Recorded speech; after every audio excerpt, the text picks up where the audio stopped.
I want to talk and jump, maybe dive right in to our 3x3 of what, Christian? Our most influential cartoons, the stuff that digs deep and means the most. Yeah, so we're not talking about the best of all time. So don't get mad if my number one is Coconut Fred's Fruit Salad Island. I'm not saying that's the best thing. It's just the most influential to me. That's a goated pick. But anyways, we're gonna get right into it. Christian, here's your 3x3s. Okay. I think I'm gonna work my way backward. Okay. I'm gonna work my way up to the most influential. Oh, okay. Because I put them on. It's all of it in time. Like the first one doesn't have to be like your number one. It's like all of these. So, but all right, go ahead, I'll just jump around. It doesn't matter. It's all good. So, all right. When I was a kid, I loved watching Courage the Cowardly Dog. It's pretty good. It's a great show, and it was like, it's spooky, but it's not too spooky. I don't know. Sometimes. Sometimes. Some episodes that be getting you. I'm like, like I saw real monsters or something when I'm watching Courage the Cowardly Dog. Yeah. And it's interesting because I remember watching it as a kid. I watched it with my dad a lot, and of course, he was like, yeah, this is great, this is whatever. But like some of those episodes, of course, everyone talks about like Return the Slab and all that stuff. But like, that's scary. That was just the CGI at the time. Yes. Yeah. They had no reason to do that. But it's like when just something's a little bit off. The jokes don't really hit as hard when you're a kid. Yeah. You don't understand. I don't think all of them really made a lot of sense because some of them were like, oh, like the troubles of married life. You know? Or like how to get out of an abusive relationship. Through your support system, and I don't know, like the one about like resisting temptation, where there was that big ass bone, and he was like, fuck your bitch ass bone. No, I'm sorry. You know what's crazy about that is, I call my girl Duncan the way she keep licking on that bone. She can't stop licking on that bone. That dog could not stop licking on that bone. You can't, like that's a donut fresh hot out the oven. But yeah, I completely get you. I have some. It was hard. That was on my list, and I was like, it got etched out. So because there's just so many great like cartoons that, like, oh man, I forgot about this show, man, that's crazy. So I have a lot of memories of Courage the Cowardly Dog. My mom working through college, she worked night shift at a hotel, like the front desk, and so no one would come in because it's a goddamn like Days Inn in the middle of nowhere. So she would just write her papers on the clock in the back. Oh man. And then we would just chill in one of the vacant rooms and watch Courage the Cowardly Dog. Yeah, and it's interesting because I feel like for a lot of people watching Courage at a young age, you split into two groups. You're either like, yeah, man, I kind of like it's like the gateway drug to like horror movies, Yeah. And you either go down that path or you're like, fuck no. I'm staying completely away from this. I was definitely the latter. Yeah. And I'd like to think I went in the other way, but I was such a big baby for so many years. I could not do that. Could not do that. I actively was like, I can't even look at the screen when that Return the Slab was on, dog. And they played that religiously on repeat. They knew what they were doing. So trying to traumatize a whole generation. But and what are you doing with these other ones? Yeah. I next, Courage is great, but I gotta give it up for Johnny Bravo. Oh really? Yeah, Johnny Bravo. I mean, I'm not a Bravo head. I'm not a I can't recite every episode. Oh, I thought you were saying you're not a person that's like Johnny Bravo, and I'm like, give it up, bro. You're a lady killer, and you don't need the person. I'm not gonna weigh in on that, but he's inspiring. He's inspiring. He kind of is. Yeah, he went literally from like little shrimpy boy to just like buffed up overnight from pure willpower. And he still cares about his mom and respects women. He just keeps shooting his shot. He's just a respectable ball player. He knows ball, and he just keeps shooting his shot. Yes. And that is a role model because so many people are like afraid of rejection and stuff. Johnny Bravo never gave a fuck about rejection, and also when he did get rejected, he didn't act like an asshole about it. Like no, he took it pretty well. Yeah, he took it pretty well. Yeah, and if anything, it's the women who they beat him. They beat him onto the ground. He gets mutilated. He gets beat up so many times in this goddamn show. Yeah, and he just looks up and he's like, "Oh shucks, oh well, yeah. Better luck next time." And like that's it. And he gets beat up so much that like he starts thinking getting beaten up is flirting, and so he's still kind of like, "Oh yeah, I guess I'm still in there. Sweet." And it's like they're literally just mutilating him. He's like, she must really like me. Damn. No, it's just I don't know. It's silly. It's goofy. He went to Bollywood that one time. Didn't he also have like the Monkeys or somebody? Or I know he hung out with Scooby Doo.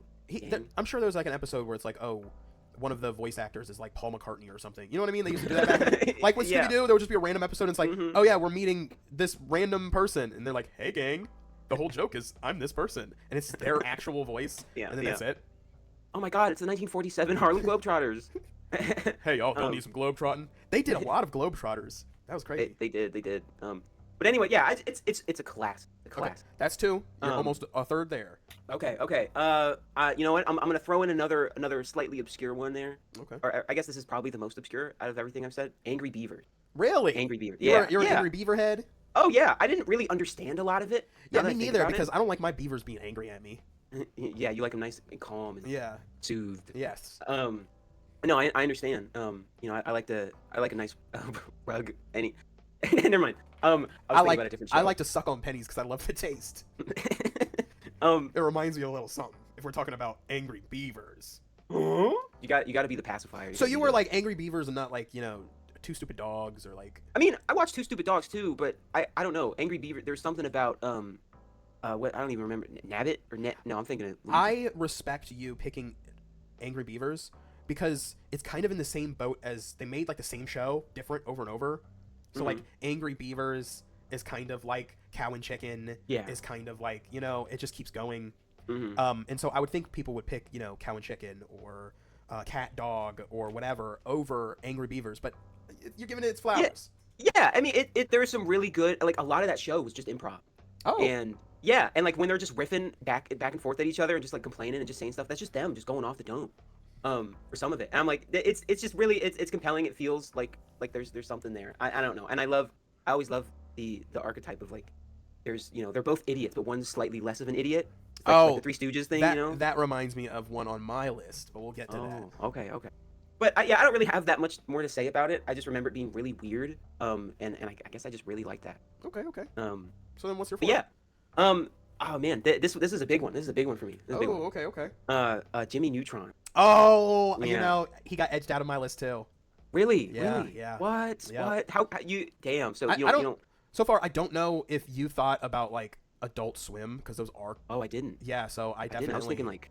thought of Adult Swim as well because it's Oh, cartoons. I'm not talking about Toonami. I'm talking about like if Home Movies or something was like one of yours. Oh But- no! If that was the case, this whole list would be completely different. I had no idea. That's like a whole other thing to me. Oh well, okay then. I mean, I didn't really touch on it too much, so we can leave that for a different one or whatever. But all right, go ahead. Yeah, it's just like, I mean, the movie was. I remember watching the movie a lot when I was a kid, and I really liked how. I mean, the show was like really like genuinely funny. But a lot of it was like science fiction stuff, and I think that's probably where I got my love for science fiction and everything, because it was like, it's not stuff that you would have normally seen on a cartoon at the time or whatever. Yeah. You know, it's like people are swapping bodies. They're you know, they can see London and they see France. They got really good eyesight. You know, they eat books. I'm surprised. I forgot about the eating ones. You haven't brought up because I thought you were gonna pick this. And because you reference the sweating to make into like a big can of spray, you reference that so much. Yeah, I had it. I think I had. There was this like thing called like Video Now. Oh yeah, it's like a little thing. Yeah. Mhm, I had that, and it had like an episode of like Jimmy Neutron, and it had Band Geeks, the episode of SpongeBob where they Oh, play. that's music, banger. That's a banger. Yeah. So I watched it a lot. But yeah, no, Jimmy Neutron's just, it's great. I think I always like kind of put myself in his shoes. And I was like, I you know never did what? that Yeah. shit a day of my life. I was never sitting there like, man, I feel like Jimmy Neutron right now. No, I never said that. I never felt that way. But it's like, damn, he just like me for real. I mean, when you're like 12, you know. Okay. Yeah, it was a good time. It was a good time, and I like the idea of having a little robot dog. You know. Yeah. Goddard's I'd pretty cool. rather that than like what is it? Smart Bert House. and Ernie, Weekend at Bernie's, or We get it. Oh, what are you watching? Bert and Ernie. Isn't that the only line Forrest Gump Jr. has in Forrest Gump? Is just him saying, Bert and Ernie. I think so. He says, hey, Mr. Gump, it's me, Forrest Gump. But that's also my name. I was named after my daddy, Mr. Gump, so you must be Forrest Gump. Anyways, what's your next one, man? You can switch to the next one whenever you feel like it. Yeah. I'm just getting everything I can think out of it. Billy and Mandy. Billy and Mandy. I love Billy and Mandy. That was another one that I watched with my dad a lot. It's just so weird. It's so weird and like gross. I feel like it's like the most 90s cartoon to be out in the early 2000s, you know? Because it's just like sincere stupidity. Yeah. I kind of have I feel like a lot of mine is like severe, just stupid, but it influenced us so hard. Oh yeah. Oh yeah. Um, and I really feel. Talk. Uh, Okay, when you said oh. feel, it immediately cut out. Okay. Yeah, I feel like this show is a lot of the reason why I am the way I am. Just because like people will just make a joke. It's just jokes. It's just excuses for jokes. It is. And it's literally that's it. I constantly like reference it in my head and think about it. The Fred Burger episode. When I was a kid, I watched that air for the first time live on TV, and I nearly pissed my pants. I laughed so hard. Yeah, I was just thinking about Fred Burger. I'm just gonna come out. Grim Adventures of Billy and Mandy's on mine as well. There you go. There you go. So I was gonna hold. So I could talk about that there, but man, Fred Burger could not come out today. It was like, it was funny as hell for the time it came out. It hit that sweet spot. If it was the same kind of funny, but just came out today, everyone would think it's cringe. But it was just the right part of adolescence that made it memorable in your mind. Yeah, absolutely. It was like the iFunny of cartoon moments. I've never been on iFunny. I never have ever clicked on iFunny a day in my life. But high school's wild. Okay, Matthew McConaughey or whatever. Yeah, I'm not gonna say when that. The movie came out, and that my brother Billy was singing Scario on the ship with the pirates, the Goblin Pirates. Yeah. I think I've heard that song maybe at least 50 times. Really? Because I watched TV a lot. They would play that movie a lot, and yeah, it was a banger. It was a banger back then. In the context of it being funny, you should never listen to that song just on its own out of context. It would be like, I'm turning this off immediately. What is this, Ray William Johnson? Yeah, absolutely. It's like I don't know. I feel like is that worse than listening to like songs from a musical? It would be different if you only listen to one song from a musical. So like, right. If you listen to the album Hamilton and you're like, okay, I can kind of like like a concept album, build it in my head or like picture on screen, then okay. But if you pick one or two songs without context in the middle of Hamilton, but you love them because you like the context, and then you throw them into a separate playlist, then no, that's where you're wrong. Okay. That's where you're wrong. I got you. You're missing the context, and so it's just, what the fuck are we listening to right now in the middle of they're not like us. Yeah. I got you.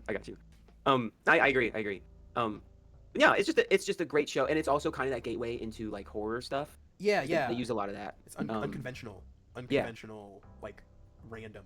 Yeah, it's a dark show. It's a pretty dark show. Yeah. But anyways, I don't know. It's a classic. I played the game a lot too. Fun. But yeah. How could I have a list like this and not bring up SpongeBob? Yeah. I was struggling because like, the influence is so strong for the first 4 seasons. Honestly, to me, to maybe season 7. Really. But I don't know. It's just, I didn't want to include it, but it's like you kind of have to include SpongeBob. You do. If you like quote it on a regular basis, or like it pops in your head, like it does for me, there's no way I couldn't. Season 1. Every now and then I go back and rewatch season 1, and it's still like sincerely funny. If not, I think it's actually funnier now that I'm older. Yeah. You know? And there's those weird bits of like little magic in the lightning in a bottle, like the way that the music sounds, their choice for specific music, how every character is like pretty nuanced, so you never really I know this person's kind of stupid, but there's enough chances to where they're the straight man out of nowhere that I'm like, I don't expect where the joke is going to be. Yes, exactly. And it's like, because there are those moments, like Patrick was always stupid, right? Yeah. But he had his moments where like he'd switch up on you, and he'd be like, oh, I'm acting a little bit smart, but I'm not like so smart where it's like it's clearly just changing his character for a joke. Yeah. Because they did the same thing with George Costanza in Seinfeld. Patrick Starr is just George Costanza from Seinfeld. Oh my god. And that means wait a minute. So Squidward is like the anti-Kramer. Yes. Or he's like I guess he's like Newman. Yeah, I was gonna say Newman, but Newman's more like, I will go out of my way to laugh at your demise, and that's very cartoonish for a sitcom show. Yeah. Well, that's what made that work. But the SpongeBob, I remember 2004, like it was like a month or two after San Andreas came out, the SpongeBob movie came out, and that hit school like an atom bomb. You could not go a day without being at the lunch table. In 2004, you're in elementary school, and somebody's talking about, that SpongeBob movie. It was crazy. Yeah, people being goofy goobers. Oh man, I bet the teachers hated us. Oh yeah, absolutely. I don't know how my dad felt, because I made him go to the movies twice to see it in the theater. As you should. It is a banger. It's a certified hood classic. Yeah, it's awesome. Every time I watch that movie, I sincerely, I love it. And by the end of it, I'm usually like, it's like this bittersweet feeling, because it's like I really feel like it's not only does it feel like the actual end of the show, It was which supposed to be, yeah. yeah, but it's like, oh man, they just went on such a big journey. It was so real. It was real to me, damn it. Yeah, yeah, I feel that. I feel that. And I'm sad to see that it over, but I don't know. SpongeBob is like, it just makes sense. Of course, I'd say something like that because when I grew up and everything. But man, it those first few seasons of the movie, classic. Yeah, classic. There's some pretty good moments after that's why I say up to like season 7. Season 8 is really where they like started doing around like Atlantis SquarePantis or Sponge Squared or like Round Pants, and it was like, okay, but there's some decent episodes in 6, 7, and 8. It didn't just immediately drop off, Right. But, yeah, but it's weird, not to talk about it too much longer, but in like season 4 and 5, there's some episodes. It's like, oh, I would have thought this would have been earlier. Yeah. And then around that, there's like really weird episodes that you would expect way later. So it's all over the place. But that just happens with cartoon. Yeah. But anyways, moving on. I'm gonna take it back a little bit. Take a little back. Ren and Stimpy. Okay. Ren and Stimpy. Yeah, I feel like that's like really like a generation behind me. Yeah, I was way too young for Ren and Stimpy. That was definitely like if we were 5 or 6 years older. Yeah. Oh yeah, absolutely. But I think I just got exposed to it here and there just from being on Nickelodeon long enough. I don't know. I'm pretty sure I'd stay up late and watch. Or no, that's when Nick at Night came out. That's when I was watching George Lopez. Yeah. But the nanny named Fran. That's right. I don't care about a girl's voice like as much. It's a plus, but Fran Drescher, if you like were like not gonna be in that because of her voice, you're insane. The same thing as on the Venture Bros, the Monarch's wife. Yeah. Is that a spoiler? No, if it's like no. I don't think so. Who has only seen the first like 2 or 3 seasons of Venture Bros and been like, what the fuck, man? But yeah, you hitting that every day of the week and you don't care about their voice. Are you kidding me? No, yeah. She does kind of sound like a villager from Minecraft. But so does Squidward. Oh, that's true. But anyways, yeah, it's Ren and Stimpy. I feel like, I mean, obviously it paved the way for some of the cartoons that I was talking about earlier, but it's just it's that like that primordial like gross out just pure stupidity. Like this is like you're gonna find like some semblance of like an idea here, but like none of that matters because as long as it's stupid and kind of funny, we're doing it. And I'm here for that. I'm here for that. It was like to the point where it's like really kind of an adult show. And I know they did like the whole like adult only season or whatever, and it's like really bad because it's just a bunch of sex jokes. But like you go back and watch like original Ren and Stimpy, you will sincerely like you won't understand what's going on, and I enjoy that.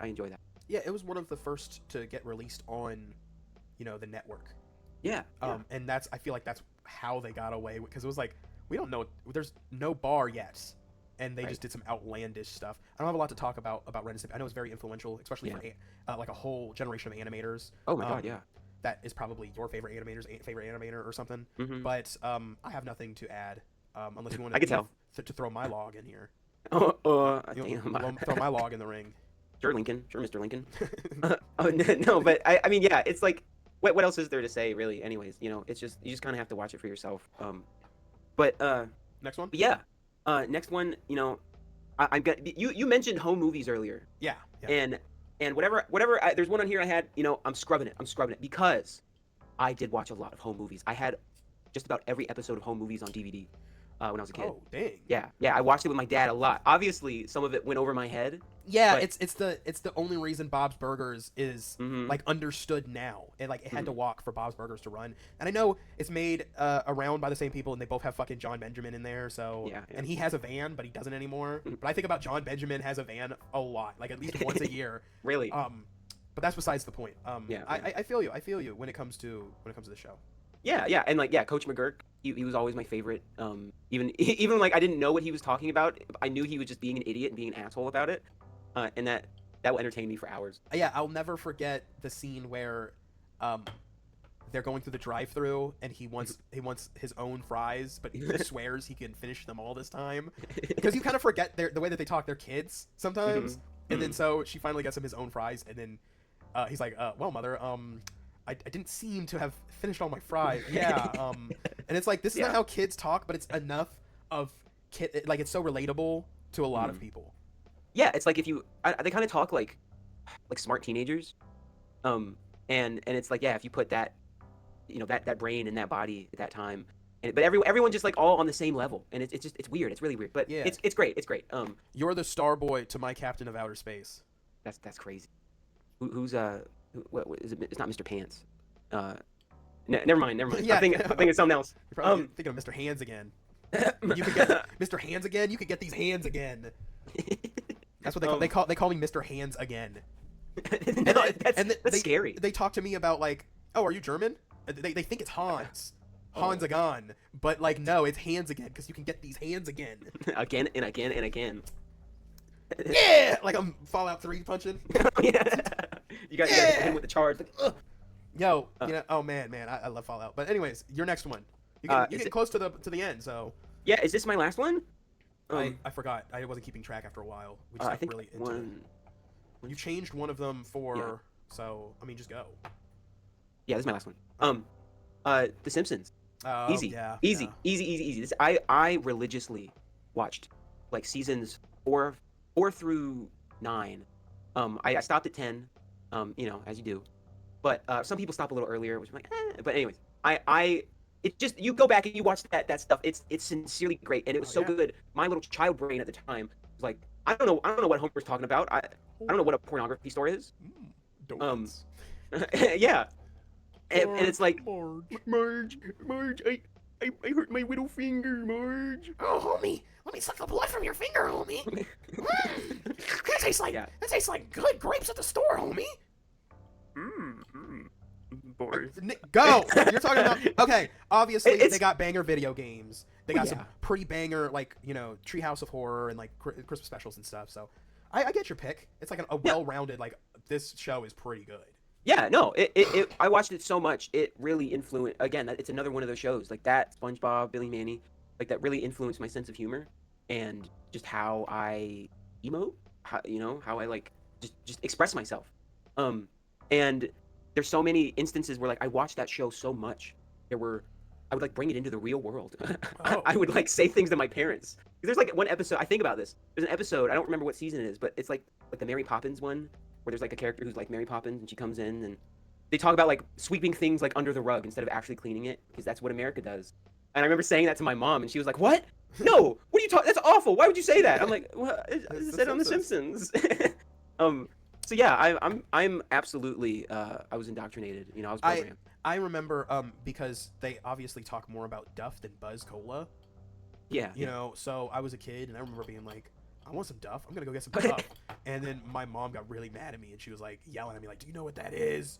Do you even know what that is?" And I'm like, I thought it was cola. I thought it's just like the drink they like in the show. you thought Duff Man was like Pepsi Man? Yeah, I thought Duff Man could beat up Pepsi Man. Oh, he probably could. Probably could. Maybe. I don't know. Yeah. Pepsi Man, he be jumping and shit. He's like really active. I guess so. He does. He runs like a marathon, like a mile a minute. So, but those are mine. Those are mine. Okay. I think, there's so many more things out there that I absorbed in my little brain. But yeah. What about you? I'm gonna go to my 3x3, and started off like obviously we said Billy and Mandy was the same. We talked about that. We talked about SpongeBob, so those are off of there. Obviously, those are all mine. I did want to bring up Blue's Clues. Does that count if Steve is a person? I think it counts. It's around a person, but he has like so Blue's Clues counts. It's enough.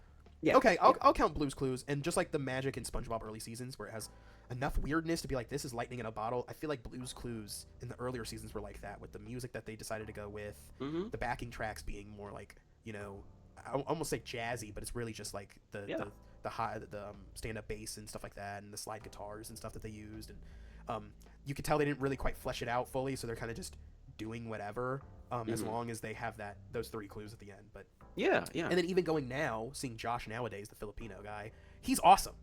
And I know it's really hard to pick a person because people are gonna be like, you're attacking my childhood. It's not Steve. People still don't even really care about Joe. Yeah. But Josh, this buff ass Filipino dude, you can see the pecs busting out the sweater, and he's like singing, playing guitar. He's great. He was a great addition. Yeah. No, he's really cool. I met him. I met him and Joe. And they're both really nice. And you could tell Josh, he really cares, and he's like sincerely invested. And Steve seemed like a great guy. I didn't get to talk to him, but because at the convention I was at, where they were all there, like Steve was getting like mobbed by people. Yeah, yeah. Yeah, but of course no one else really cared about the other guys. But yeah, Yeah, yeah. it's a great pick. Yeah, yeah. I think so. I think so. Yeah. Next, I'm just gonna pick a random one. Next, I picked Mucha Lucha. Mucha Lucha. Oh, Mucha Lucha. that's crazy. Mucha Lucha. I can't explain how many hours I've probably. I wish there was an options menu to see how much hours you spent on shows in your life instead of video games. And oh my god, it probably have been like years off of my life, dog, just watching Mucha Lucha. That's crazy. And they did wrap it up really well with the movie. And then the parents are there, and then they like fucking take off their masks, and it's like, oh yeah, you got to remember these are. Although this is a universe where everybody is a luchador, they're still just regular people in the regular world. Right. That's cool. I didn't even know they had a movie. Oh yeah. Yeah, I watched Mucha Lucha a lot when I was a kid, but not enough to like say it had like a huge impact on me because I could never. I don't know. I just couldn't find it, or it was never on whenever I was watching TV. But I always really enjoyed it. Man, the Flea. I feel like the Flea is he's like the villain in Pootie Tang. Yes, he like 100%. He is the villain in Pootie Tang because he's dirty like that. Yeah, he's in it for the love of the game. Just the love of the game. Him and Pigpen. Him and Pigpen are just dirty for the love of the game. Simply, how many people do you know with that much dedication that they don't even have to try? It's strictly the love of the game. Just being a dirty dog. It was great. It was great. Yeah, it's great. He's the only character. The Flea is the only character that I think gets away with talking in the third person. Because usually when people talk in the third person, it's like a show to like, oh, they're arrogant right off the gate. That's what you want them to. But he does it, and he's just such a little gremlin that it's like, oh, this is like if Blanca from Street Fighter was talking in the third person. You'd be like, oh, he can't help it. He's a wild animal, basically. Yeah. He's got like 5 brain cells. Speaking of 5 brain cells, I'm about to name a show that's only 3, and that's Ed, and Eddy. Oh, that's crazy. You know what? That honestly, I should have picked that. I should have put that in one of mine. You talked about like Billy and Mandy influencing. Yes, it has a big influence on my humor, but Ed and Eddy had even more of one. Oh my god. I remember watching Ed and Eddy and not getting most of the jokes, but knowing that my brain was rotting away. I could like feel myself getting stupider watching the show. Yeah. And it was honestly like the best localized form of brain rot ever. Yeah, it's a great feeling. All the kids that grew up with Johnny Test would have been better off if they just watched Ed and Eddy.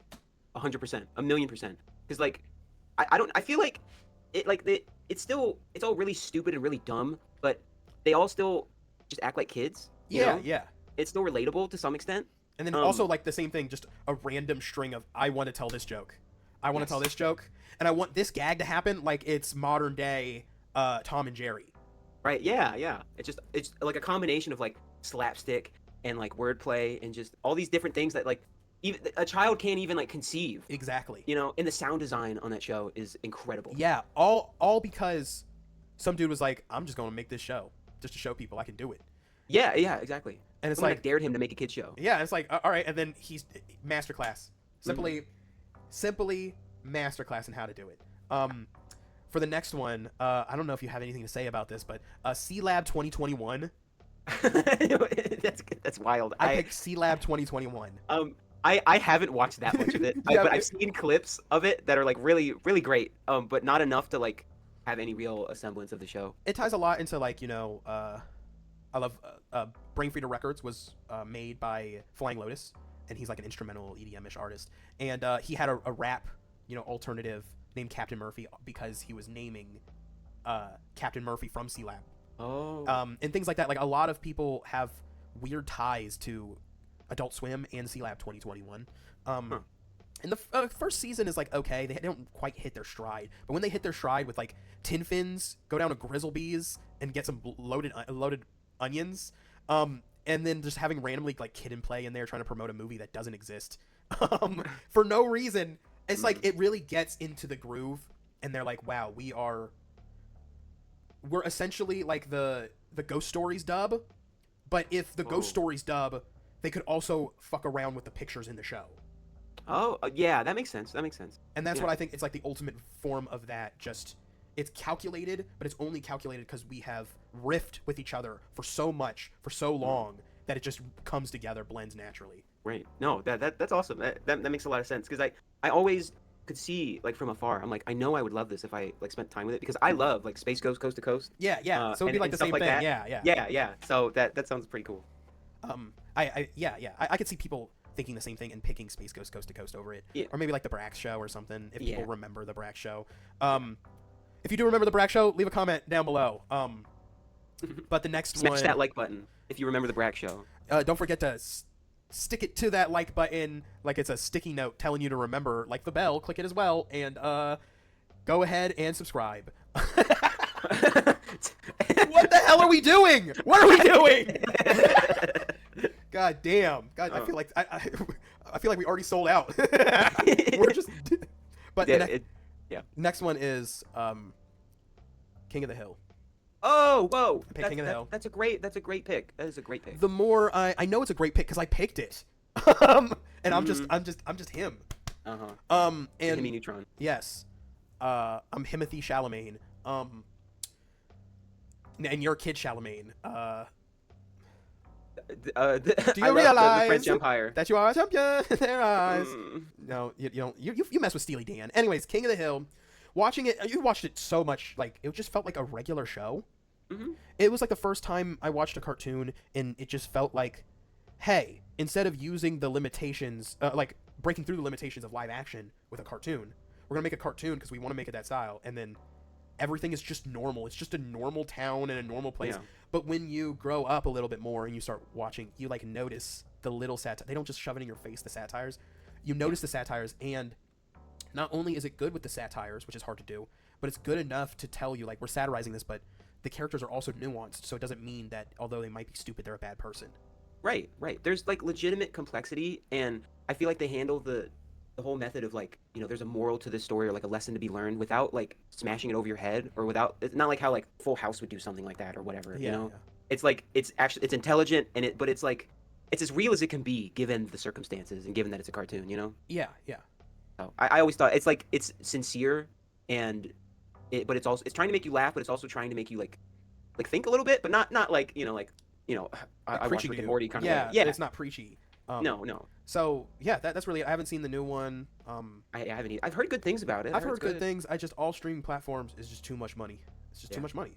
Yeah, man. But I feel like I would, for this next one, I feel like it would be remiss of me as a black man to not put the Boondocks on here. Yeah. The Boondocks is great. If you're black, I feel like most of the time it's either the Boondocks or it's Proud Family. And half of my good memories with Proud Family, I feel like were shattered with them rebooting it. You should just let it stay dead. Whoa, they rebooted it? Yeah, I didn't know about that. They rebooted the Proud Family, and it's kind of modern.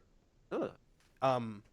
And so I'm not touching that with a 10-foot. I'm usually not that type of person. I'm like, if you like it, you like it. If you don't, you don't. Whatever. But for me, that notched it down to not being on the list. Yeah. But the Boondocks, what more is there to say? It's probably one of the best satires ever made.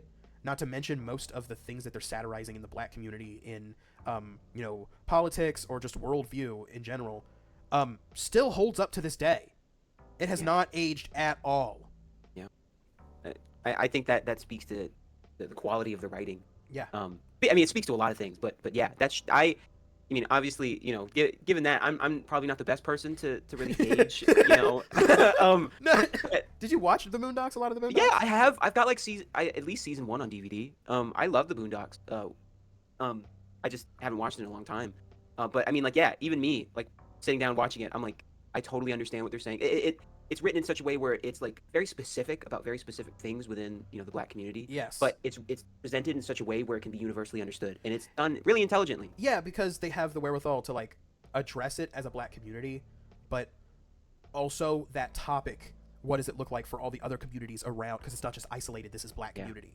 Yeah. This is like a black community issue, and also what a white community or a Hispanic community looking in on this situation would react with as well. Right. Yeah, it puts it into perspective in a way. No, yeah. So there's nothing really more to like. It's the Boondocks. Come on. So the next one I'm gonna go with is Regular Show. Okay. That's another great pick. It's a classic. At this point, I feel like Regular Show is a certified classic. Absolutely. I think it's earned its wings. Yeah, I know some of the later seasons, it gets really bogged into like relationship stuff, but the redemption arc for Rigby during the whole entire show is legendary. It is legendary. Absolutely. It's real. It's character progression in a show that you wouldn't expect character progression in. Yeah. I really feel like Regular Show is just like it's like that close to being an Adult Swim show, you know? Yeah. Yeah. And I feel like it might, I don't know, because I think it's awesome on its own. I feel like it might have been just a tiny bit better if maybe it was an Adult Swim show, but maybe those limitations kind of worked in their Well, favor. we'll see, because there's a comic book series of like, I don't know if you finished regular show, like you've seen the ending. I did. I didn't Okay. see the movie, but I watched the whole show. Yeah. So like, you know, they go to space and everything, like Yeah. Pops. What happens with Yeah, Pops? he goes Super Saiyan. Yeah. Yeah. So, and you know how like at the end they kind of flash back a couple years, or flash forward a couple years, and you see who has kids and everything. Well, from that point where they're flash forward, there's a comic book series that continues from that point. Oh, that's cool. And I think they're adapting it into a show, and it might be like an HBO type of thing. So it might be like how I'm gonna bring up my last pick because I can't pick regular show without also picking Adventure Time. Oh yeah. But there's a whole thing with, you know, Adventure Time now, where it's like, okay, now that it's ended, we have a couple of more adult, like, one-offs in different time frames, and then now we have kind of the sequel, different dimension with Fiona and Cake, obviously, and that is like 100%. This is an adult show. Really? Yeah. Oh, is it an adult show in the way where it's like oh, boobies and butts, or is it like? I think there's like, you know, implications of sex and things like that, like in the plot of a show or an episode or something. Like, they really tried to do the whole like Adventure Time grows with you. Right. So I mean, that's like, cool. Yeah, it's a really silly child show, and then it gets a deeper plot and it really grows with you. Right. And you don't see that in a lot of shows because it does make sense to just be like, I'm just going to stay where I am and try to appeal to the next generation, but in this flat platform. Right. But yeah, I got the box set of all the songs. I'm never going to listen to them because I think listening to songs made for cartoon shows out of context of just watching the show is cringe to me. Anybody else can do what they want to do, but I think if you're listening to Steven Universe songs just on your iPad or in your car with your friends in your car on shuffle in between like your Taylor Swift and all that, like, you are cringe. But that's just me. That's just how I feel about it. Many people would say to be cringe is to be free. You know. Yeah, but I'm not free because my face looks like lemon grabs when I see you being cringe. It just scrunches up. I'm cringing so hard I turn into a spiral version of myself, like I'm in a fucking Jinja Ito. Uzumaki. Yeah, I'm in a Jinja Ito manga, and something bad has happened to me. But I digress. You know, watching it in the show, if you're watching an episode and they just break it into songs, sometimes I even cringe at that. Sometimes. Oh yeah. Oh man. Like, That's why I don't like musicals. I didn't expect this to turn into a musical, and now I'm watching this emotional, weird musical song in the middle of my cartoon, and I'm with like my friends and stuff, or my parents that don't even watch it, and they just cringe. Yeah. I cringe so hard, bro. Like, I can't do it. I can't do it. But it just depends on the song. You know what I mean? Right. If you're making like a dumb little song, it's whatever. But when you make it like I'm trying to win an Oscar for this shit, and it's in a kids show, what are we doing? You're making me cringe, bro. But again, that's just me. That is just me. You do you. It's also me. but loser! You're a loser! But Adventure Time, what else is there to say over, like, just go watch a 200 episode, like, breakdown, or, like, somebody analyzing it for 2 hours on a live stream? Like, there's nothing more I can say. It's Adventure Time. Yeah, I mean, I always watched a little bit of Adventure Time. I've seen a handful of stuff. Okay. Like, I don't know when, like, what seasons or whatever. Obviously, I've seen more of the earlier stuff, like season 1 and everything. And that's, at that point, when it was first coming out was when I watched it, and then at that point I was like, okay, it's, you know, I get it, and so I didn't stick with it, so I wasn't there when it started to change. But you got to get through. There's so much, and I know, like, it's like one of those things where the lore just kind of builds just from there being so many episodes. Yeah. So, you know, some so episodes that are just straight up lore. It's just to build exactly. lore, and you're like, oh, okay. But I'll put it on every now and then if it makes sense. Like, I remember, like, last year there was like a compilation of like Christmas episodes, and I put that on, and there was like one about like the Ice King and how he became the Ice King and everything. I don't know why someone thought a Christmas special, that most people don't even watch the specials like that unless it's the time, or unless like they skip it. They're like, oh, whatever, I'm not watching a Christmas episode right now, or a Thanksgiving episode. And you decided that was the perfect time to drop the most important lore of the whole show. Yeah, it's great. It's crazy. I was sitting there watching. I was like, oh my god.